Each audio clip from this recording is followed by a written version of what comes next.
સામાન્ય રીતે દરેક વ્યક્તિને વારસામાં સંપત્તિ, જમીન કે કોઈ કિંમતી વસ્તુઓ મળતી હોય છે, પરંતુ કેટલાક લોકો એવા હોય છે જેમને વારસામાં કલા મળતી હોય છે. ત્યારે અમદાવાદના શિવરંજની વિસ્તારમાં રહેતા 44 વર્ષીય હૃદયભાઈને પોતાના પિતા તરફથી સંગીત વારસામાં મળ્યું છે અને આજે તેઓ ગુજરાતમાં જ નહીં પરંતુ સમગ્ર વિશ્વમાં સરોદવાદક તરીકે પ્રસિદ્ધિ પામ્યા છે. નમસ્કાર, મારું નામ હૃદય દેસાઈ છે. હું CN વિદ્યાલયમાં ભણ્યો છું. સેન્ટ ઝેવિયર્સ કોલેજમાંથી મેં મારું ગ્રેજ્યુએશન કર્યું છે. ગુજરાત યુનિવર્સિટીમાંથી મેં મારું માસ્ટર ડિગ્રી ઇંગ્લિશ લિટરેચરમાંથી કર્યું છે. જય નારાયણ વ્યાસ યુનિવર્સિટી જોધપુરમાંથી મેં ઇન્ડિયન ક્લાસિકલ વોકલમાં માસ્ટર ડિગ્રી કરી છે અને સેમ યુનિવર્સિટીમાંથી again second MBA Indian classical instrumental sarod સ્પેશિયલાઇઝેશનમાં મેં માસ્ટર ડિગ્રી કરી છે. આમ 3 માસ્ટર ડિગ્રી અને CN નું સ્કૂલિંગ મારું એજ્યુકેશનલ એકેડેમિક બેકગ્રાઉન્ડ છે.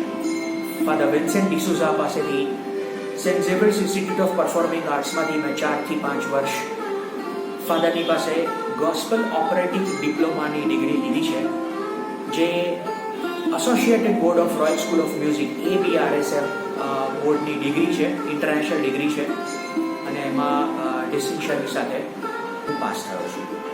પરંતુ હૃદયભાઈ નાના હતા ત્યારે રમકડા રમવાને બદલે ઘરમાં પડેલા સંગીતના સાધનોથી રમતા હતા, જેના લીધે તેમને નાનપણથી જ તેમને સંગીત પ્રત્યે અનોખી રુચિ હતી. મારી ઓળખાણ મારું ઇન્સ્ટ્રુમેન્ટ છે, જેનું નામ છે સરોદ ગાયક વીણા. હાલ સરોદ તરીકે ઇન્સ્ટ્રુમેન્ટ ઓળખાય છે. મારી સરોદ સાથેની જર્ની 5 વર્ષની ઉંમરે શરૂ થઈ. જે સમયે મારો પ્રથમ પ્રેમ એ ગાયન હતો, જે આજે પણ છે. 5 વર્ષની ઉંમરે મારા પહેલા ગુરુ લીલાતાઈ ખાંડેકરના સ્વર્ગવાસ થયા પછી ડૉક્ટર વિરાજ અમર ભટ્ટ, જે હાલ સુધી મારા ગુરુ છે બનારસ ઘરાનામાં ગાયકીમાં. 20 વર્ષની ઉંમરે જ્યારે પપ્પાએ મારા ફાધરે મને કહ્યું કે આપણું જે ઘર છે, અમારું જે ઘર છે એ ઘર મૈયર ઘરાનાનું ઘર છે અને મૈયર ઘરાનાના શિષ્યપણામાં એ ઘર ઓળખાય છે ઇન્ડિયામાં અને તંતુવાદ્યકારોનું ઘર છે.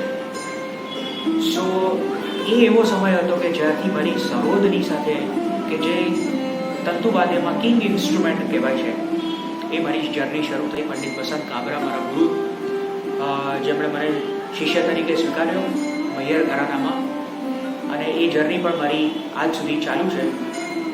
સરોદની જર્ની મારી પંડિત વસંત કાબરા થકી અને મારા ફાધર થકી થઈ અને એમાં જ મને આજે દેશભરમાં ઓળખાણ મળી છે સરોદવાદક તરીકેની. હાલ હૃદયભાઈ ઇન્ડિયન ક્લાસિકલમાં સરોદ વાદ્ય પર સંગીતના સૂર રીલાવી વ્યક્તિમાં રહેલી નકારાત્મક લાગણી દૂર કરી સકારાત્મક ભાવના જગાડવાનું કાર્ય કરી રહ્યા છે.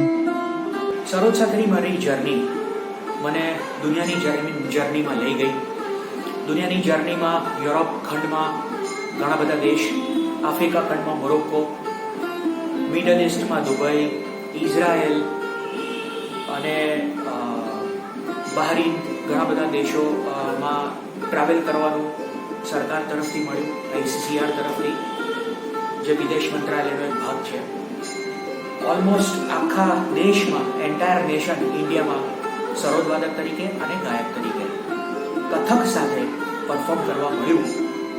અને આ મને જે પણ કંઈ ટ્રાવેલિંગ કરવા મળ્યું, લોકોને મળવા મળ્યું, શીખવા મળ્યું, એ માત્ર ને માત્ર મારું જે ઇન્સ્ટ્રુમેન્ટ છે સરોદ, એના કારણે થઈને મને મળ્યું છે.